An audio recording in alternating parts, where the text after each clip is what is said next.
Tulad nito, kung hindi ko po inaayos to, yung nakatakip na lang sa may choke niya, ito na lang, yan, tinakpan na lang ng ganyan, yun, dumi. Tinakpan na lang nila ng goma yun, ang dumi, oh. Oh, lilinisin ko pa yan. Hindi dapat ganyan. Kaya yung iba natatagalan po ako, hindi po ako basta-basta nagbibigay ng pyesa. Kung marami pong carbs dito. Ayan po yung mga pyesa o nagkalat. O, kung carbs lang ang pag-uusapan, marami dyan. Ano yung mga carbs natin?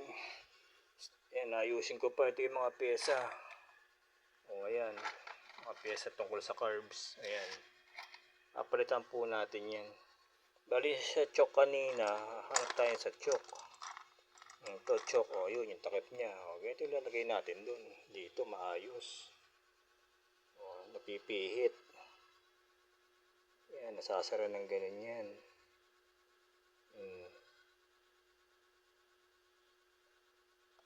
Yan, ganyan. Yan, dapat yun.